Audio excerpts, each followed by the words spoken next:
বন্ধুরা, আরেকটা সমস্যায় পড়ে গেছে বিরাট, বুঝলে? মানে এই যে ধরো তরকারির মধ্যে এই যে বাঁধাকপি, বাঁধাকপিটা মানে সে শীতকালে ঠিক আছে, শীতকালে বাঁধাকপির তরকারি দিয়ে ভাত খেতে ভালো লাগে।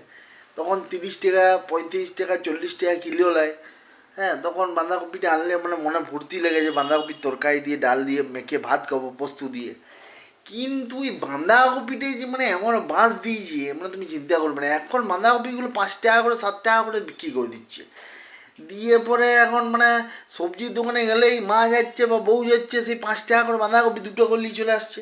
দিয়ে সে বাঁধাকপি ঝাল করে দিচ্ছে, দিয়ে ভাতের সঙ্গে সে বাঁধাকপির ঝাল আর ভাত খেতে হচ্ছে।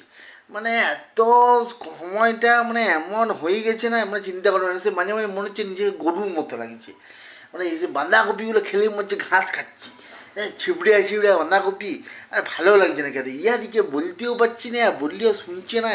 এরা বলছে না বাঁধাকপিগুলো খাওয়া ভালো, বাঁধাকপি স্বাস্থ্যের পক্ষে উপকারী, ফাইবার আছে, এগুলো খাও। আবার কি করছে না, আবার 4টা 5টা করে বাঁধাকপি নিয়ে চলে আসছে, দিয়ে ওগুলোকে আবার কুচি কুচি করে কেটে রেখে দিচ্ছে। বলছে যখন ওগুলো বাঁধাকপিগুলো পাওয়া যাবে কিনা সেই সময় বলছে ওগুলো আবার ডালডার খেয়ে দিয়ে বলছে মাখিয়ে ভালো করে সবজি বানাবো। মানে কি টেনশনটা মানে দিয়েছে তুমি চিন্তা করছো?